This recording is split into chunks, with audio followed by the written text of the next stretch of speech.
दोस्तों, बुढ़ापा अर्थात जल्दी बाल सफेद हो जाना, शरीर कमजोर हो जाना, दांत कमजोर होना, गाल अंदर बैठ जाना, जल्दी थक जाना, चेहरा निस्तेज हो जाना, पाचन तंत्र बिगड़ जाना, आंखें कमजोर होना इत्यादि सम्मानित ये सभी लक्ष्य बुढ़ापे की अवस्था में होते हैं। लेकिन अब ऐसा नहीं है। जवानी के दिनों में भी काफी युवा इन बुढ़ापे का शिकार हो जाते हैं।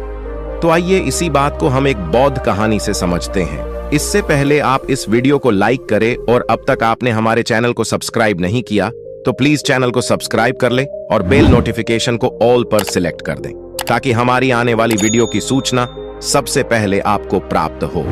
तो चलिए आज की कहानी को प्रारंभ करते हैं। दोस्तों, एक बार महात्मा बुद्ध एक सम्राट के राज दरबार में जाते हैं और उनसे पूछते ही, राजन बताइए आप लोग की प्रजा कैसी? राजन कहते हैं, हे भगवान, आपने जो उपदेश दिया है इससे हमारी पूरी प्रजा में लोग 60 वर्ष के हैं। उन्हें भी देखने में ऐसा लग रहा है जैसे 20 वर्ष के हो चुके हैं। सबकी ढलती उम्र जैसे रुक गई है, थम गई है। भगवान, सब लोग स्वस्थ हैं। हमारे राज्य में लोग तो बैठकर आराम कर रहे हैं क्योंकि अब किसी को दवा की जरूरत नहीं है। सभी लोग एकदम स्वस्थ हैं। हमारी प्रजा बहुत ही खुश है। दोस्तों, आज की कहानी बहुत ही ज्ञानवर्धक है, इसलिए इस कहानी को अंत तक अवश्य सुनिए। इस कहानी से आप यह जान पाएंगे कि कम उम्र में ही बुढ़ापा क्यों आता है।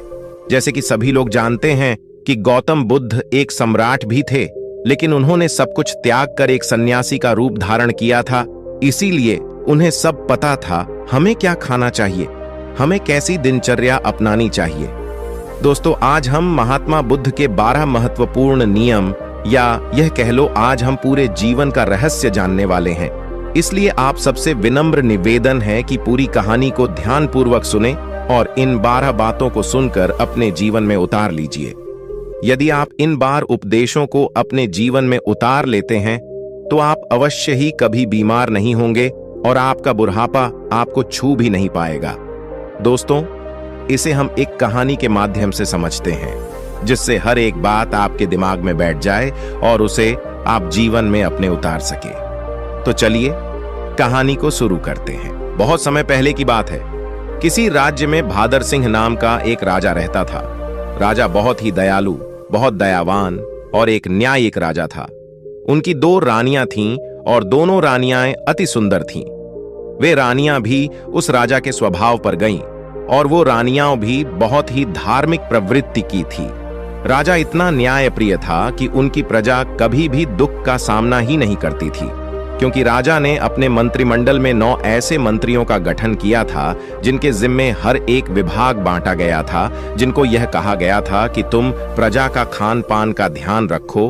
और उन सबको अलग अलग काम बांटे गए थे और उनका इतना सख्त हिदायत था कि किसी को अपने काम में लापरवाही बरतने पर उन्हें मृत्यु दंड दिया जाएगा। इसलिए उनके समूह में मंत्रिमंडल के जो मंत्री थे वे बहुत ही ईमानदारी से काम करते थे और राजा को जब भी कोई न्याय करना होता था तो कभी भी वह किसी के साथ एक पक्षी न्याय नहीं करते थे। वह दोनों पक्ष के एक एक समस्याओं को बहुत ही बारीकी से समझते थे। दोनों के मुद्दों पर ध्यान देकर वहीं पर निष्पक्ष फैसला सुनाते थे। इस तरह से राजा के पूरे राज्य की प्रजा बहुत ही सूखी और राजा हर हफ्ते राज्य का एक चक्कर लगाते थे और पूरे राज्य के जीतने लोग भी थे। उन सबको सभा में बुलाया जाता था। किसके घर में कितना अनाज हो रहा है, किसके घर में खाने के लिए है कि नहीं, इस प्रकार राजा की व्यवस्था होती थी। इसलिए उनकी प्रजा सुखी जीवन व्यतीत कर रही थी। उनका राज्य बहुत अच्छे से चल रहा था। सारी प्रजा सुखी थी और इसी सुख की वजह से हमेशा प्रजा राजा का गुणगान करती थी। ऐसे ही एक दिन सभा चल रही थी। तभी उस सभा में एक किसान और उसकी पत्नी आते हैं और कहते हैं, महाराज, आज हमारे पास एक बहुत बड़ी समस्या है। कृपया आप हमारी समस्या का समाधान करें। राजन बोले, बताइए क्या बात है। किसान कहता है कि मेरे 2 बेटे हैं और अभी उनकी उम्र बहुत कम, अभी से ही उनकी उम्र ज्यादा से ज्यादा 26 से 28 साल की होगी, लेकिन वह देखने में ऐसे लग रहे हैं जैसे उनकी उम्र 60 वर्ष की हो चुकी है। उनके सिर से बाल झड़ते जा रहे हैं, उनका पेट निकलता जा रहा है, वे बहुत आलसी हो गए हैं, कोई भी काम नहीं करते हैं।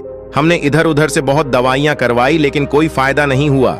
महाराज कहते हैं ठीक है और अपने मंत्री जी को आदेश देते हुए कहते, मंत्री जी, अपने राजवेद से इस किसान के बेटे का इलाज करवाया जाए और जो भी खर्च होगा उसे राज्य कोष से भरा जाए। और मंत्री जी ऐसा ही करते हैं। फिर राजवैद्य किसान के दोनों बेटों का इलाज राजकोष से करते हैं। काफी दिन इलाज चलने के बाद फिर भी वह किसान सभा में उपस्थित होता है और कहता है, महाराज कोई आराम नहीं हुआ, मेरा बेटा वैसे का वैसा ही है। राजा कहते हैं, ठीक है, हम इस पर विचार करेंगे। और इस पर विचार चल ही रहा था कि तभी उस गांव से एक पति पत्नी रोते हुए आते हैं और वह भी उसी समस्या का निवारण करना चाहते थे।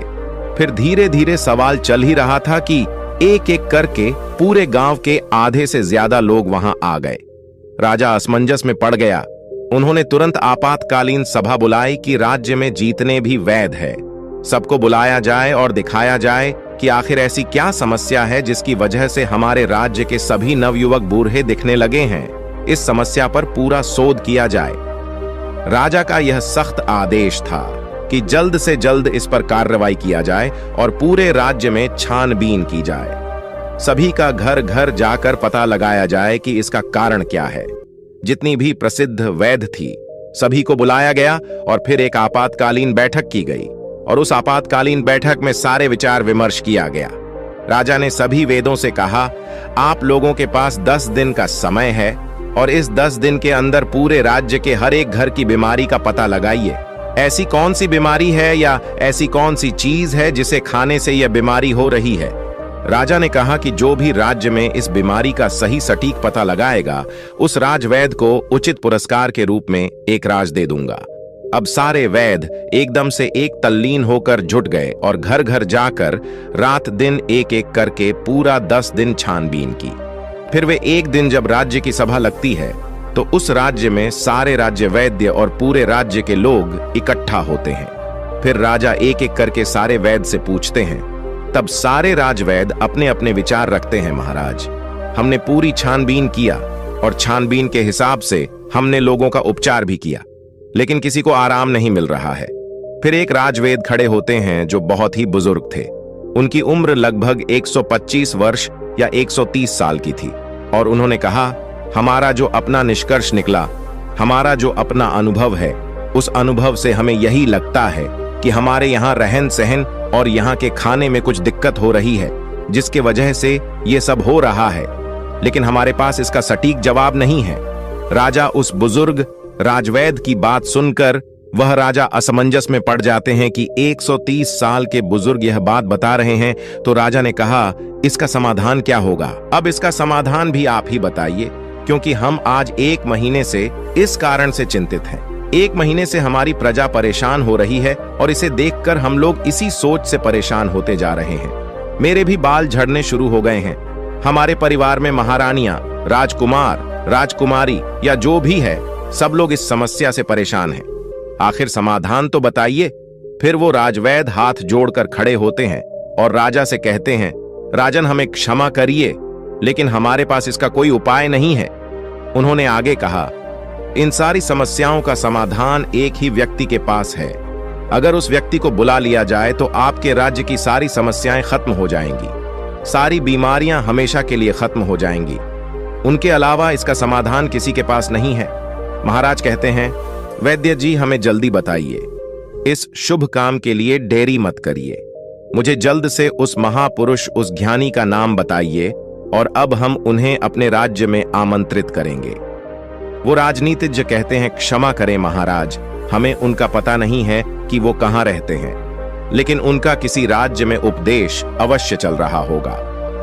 कृपया आप अपने सैनिकों को सारे राज्य में भेज करके पता लगाए कि महात्मा बुद्ध किस राज्य में हैं, कहां पर है, कहां पर उनका उपदेश चल रहा है। केवल उन्हीं के पास इस समस्या का समाधान है और दूसरा किसी के पास इसका कोई समाधान नहीं। राजा यह बात राज्य वैद्य की मुंह से जैसे ही सुनते हैं, उन्होंने अपने सबसे काबिल मंत्री को यह आदेश देते हैं कि जल्द से जल्द महात्मा बुद्ध का पता लगाया जाए और उन्हें आदर सम्मान के साथ अपने राज्य में लाया जाए।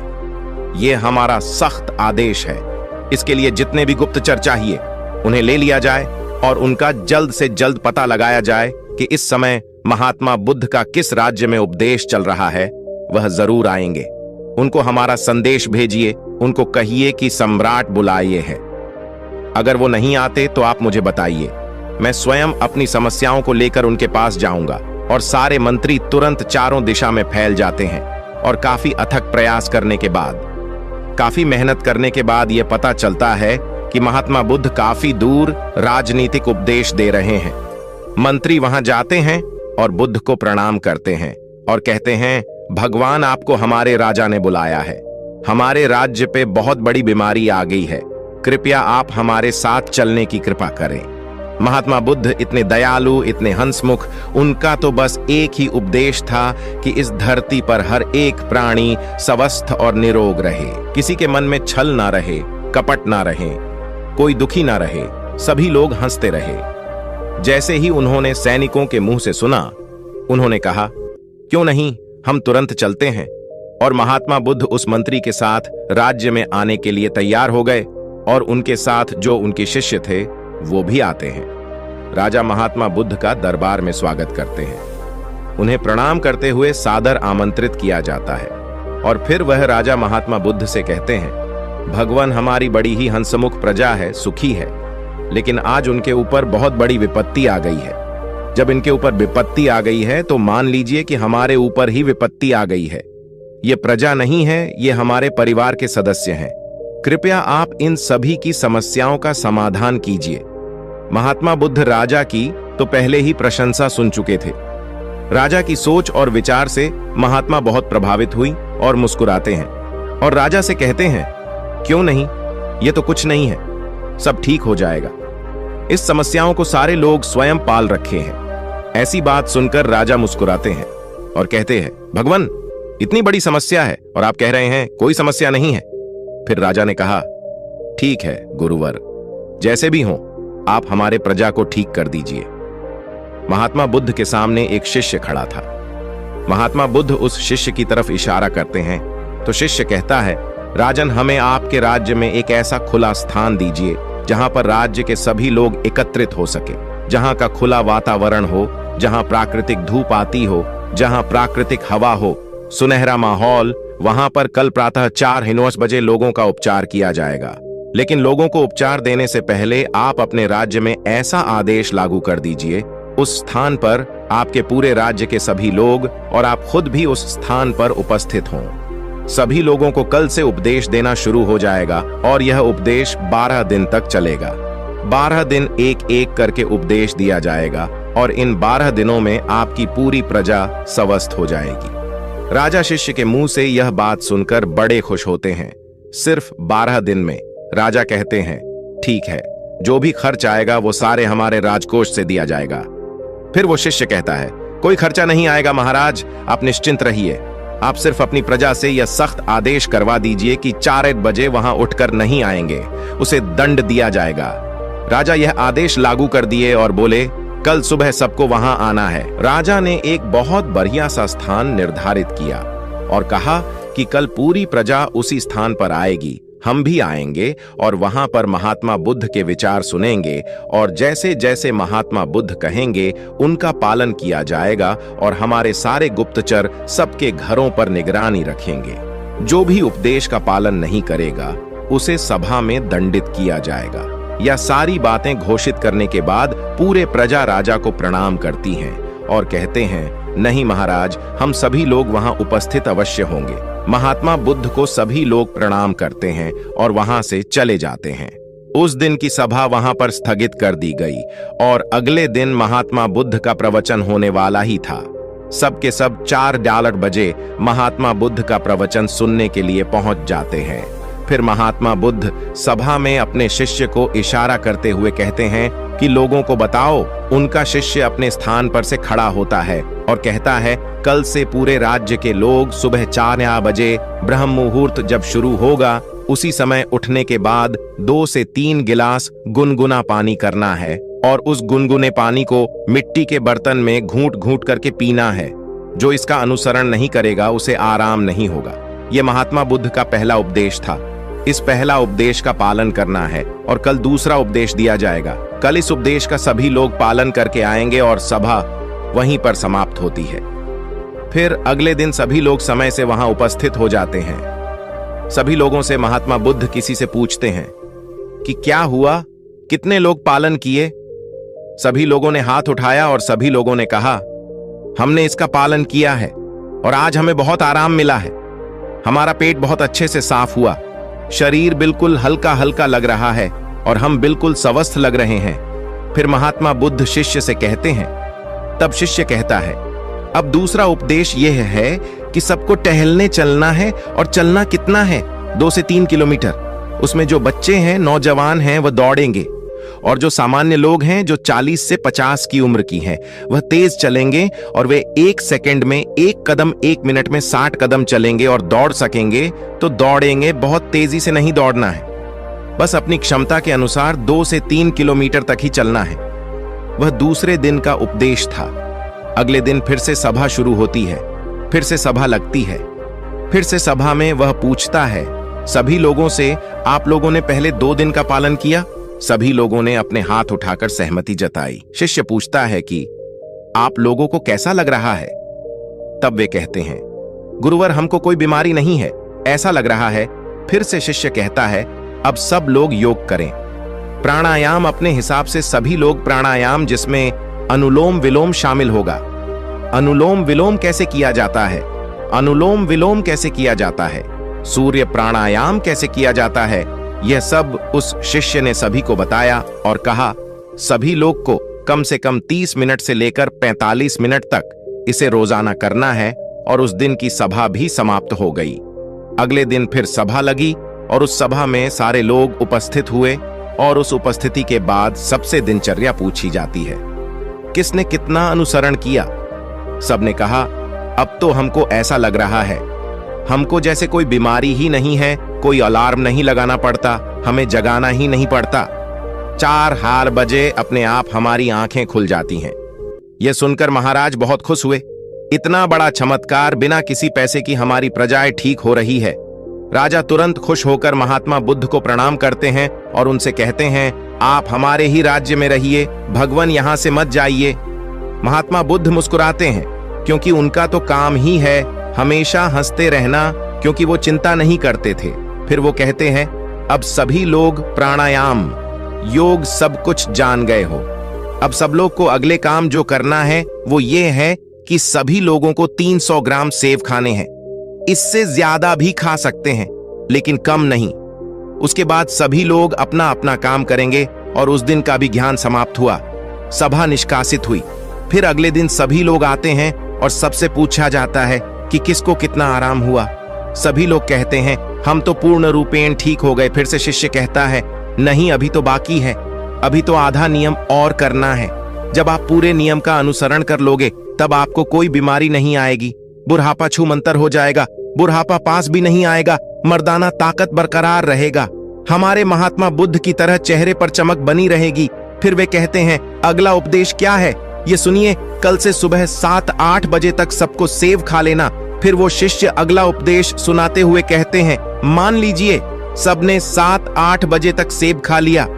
उसके बाद 2-2.5 घंटे बाद सबको अपना पेट भर खाना खाना है, रोज का जैसे खाते हैं। और खाना खाने के बाद क्या करना है, अब वह सुन लीजिए।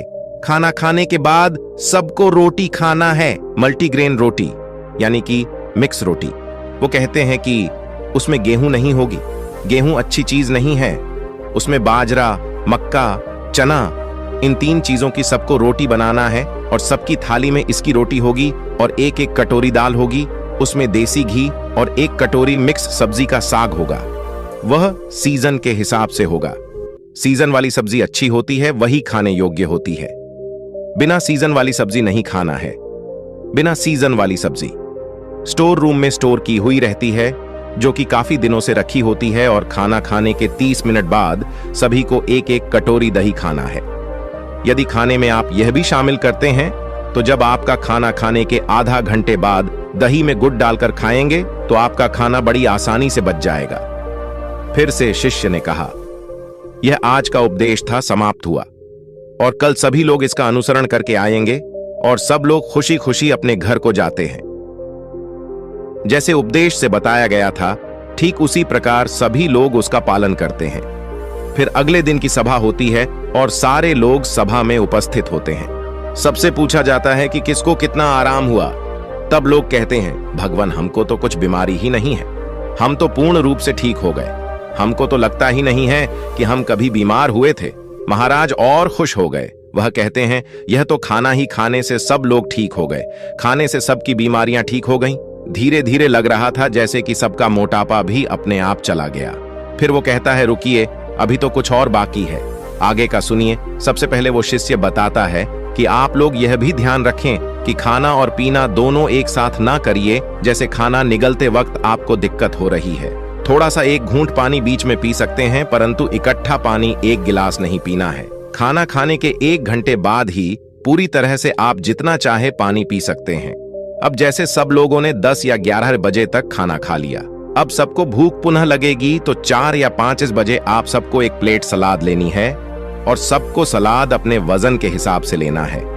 जैसे 50 किलो का वजन है तो उसको परसेंट के हिसाब से लेना है। जैसे 60 किलो है तो 300 ग्राम, किसी का 70 किलो है तो 350 ग्राम, किसी का 80 किलो वजन है तो 400 ग्राम सलाद अवश्य लें। उस सलाद में क्या होगा? सलाद में होगा गाजर, चुकंदर, मूली, टमाटर और 1 टुकड़ा अदरक होगा। 3 से 4 लहसुन की कलियां होंगी और स्वाद के लिए आप उसमें काला नमक या भुना हुआ जीरा भी डाल सकते हैं। सलाद लेने के पहले कुछ भी खाना पीना नहीं है, जैसा कि पहले ही बता दिया है। उसको फॉलो करिए और अगले दिन आइए, उस दिन की सभा समाप्त होती है। सभी लोग अपने घर चले जाते हैं और जैसी जैसी वह नियम बताए गए थे सब लोग उसका पालन करते हैं। फिर अगले दिन सभा में सबसे पूछा जाता है कि आप लोगों को कैसा लग रहा है, आपका शरीर कैसा अनुभव कर रहा है। सभी लोगों के चेहरे पर मुस्कान और सबका चेहरा एक तेज की तरह चमक रहा था। ऐसा लग रहा था जैसे उनकी ढलती उम्र थम सी गई हो। फिर राजा बद्धे प्रसन्न होते हैं। फिर राजा महात्मा बुद्ध के चरण में जाकर प्रणाम करते हैं और कहते हैं, धन्य है भगवान, आपने तो सबको खाने से ही ठीक कर दिया। तब उसने कहा, महाराज रुकिए, अभी तो सारे उपदेश बाकी हैं। अभी जब मैं पूरा उपदेश बता दूंगा तब हमारे भगवान की तरह कोई बीमारी नहीं होगा, कभी किसी को बुढ़ापा नहीं आएगा। राजा कहते हैं, जल्दी बताइए गुरुवर, जल्दी बताइए, हमें सारी चीजें सुननी है। मैं भी महसूस कर पा रहा हूं कि जैसे मुझे भी कोई बीमारी नहीं है। मैं अब 16 वर्ष का हूं। फिर वे बताते हैं, अब रात में क्या करना है। सबका खाना जो रात का है, सूर्य डूबने से पहले सब लोग को खाना खा लेना है, क्योंकि जब हमारे पेट पर सूर्य की रोशनी पड़ती है तो उस पर हमारा पेट में हमारा अन्नाशय ज्यादा काम करता है। जब धीरे धीरे सूर्य की रोशनी कम होने लगती है तो हमारा अन्नाशय काम करना बंद कर देती है। इसीलिए आर्षि मुनि लोग सूर्य डूबने से 1 घंटे पहले खाना खा लेते थे। इसके 2 फायदे हैं। जब आप सूरज डूबने से पहले खाना खा लेंगे तो आपका सारा खाना पचना शुरू हो जाएगा, और जब आप सोने जाएंगे तो 3 या 4 घंटे में आपका सारा खाना पूर्ण रूप से पच जाएगा। इसके फायदे, एक तो आपको नींद बढ़िया आएगा, और अगर आप लेट खाना खाते हैं तो अपने जीवन को बिगाड़ लेते हैं तो उससे आपको जल्दी नींद नहीं आएगी। आपके पेट में अच्छे से खाना पचेगा नहीं, इससे आपको गैस बनेगा। इसलिए आपको सूर्यास्त के 1 घंटे पहले रात का खाना खा लेना है। और खाने में क्या क्या लेना है वह है मल्टीग्रेन, रोटी साग सब्जी सीजन के हिसाब से 2 चीज और खाना है। कितना खाना है? नाम मात्र, यानी कि हल्का खाना खाना है, जैसे लगी कि आपने खाना नहीं खाया है।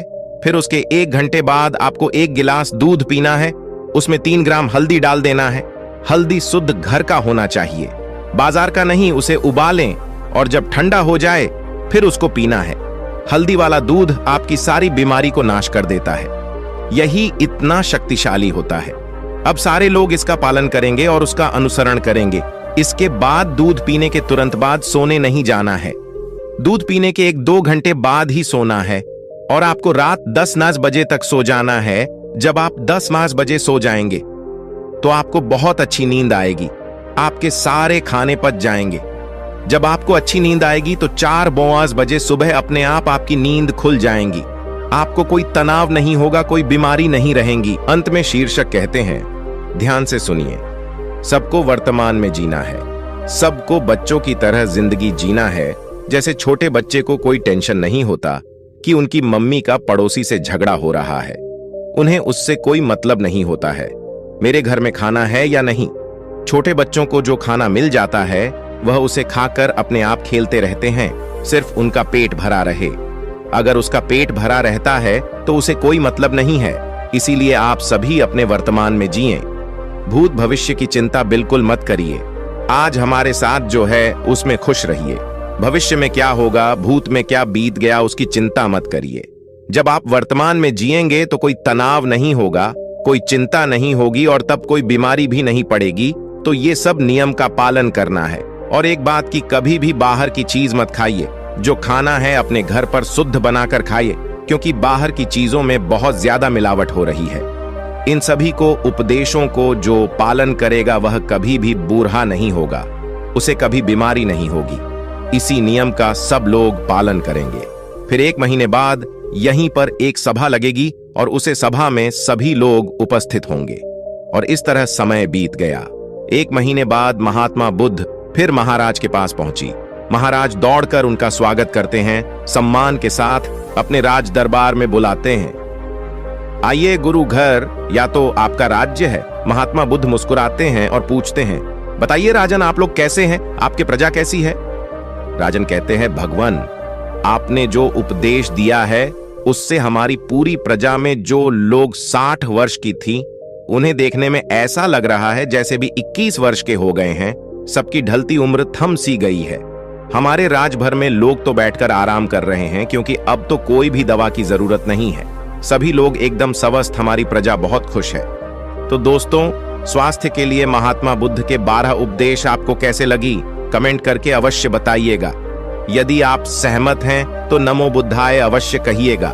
मिलते हैं एक नए वीडियो में एक नए शिक्षा के साथ। तब तक आप इस वीडियो को लाइक करके चैनल को सब्सक्राइब कर दीजिए और बेल वाले आइकन को ऑल पर सिलेक्ट करें, ताकि आपको इसी तरह की बुद्धा स्टोरी मिल सके। नमो बुद्धाय।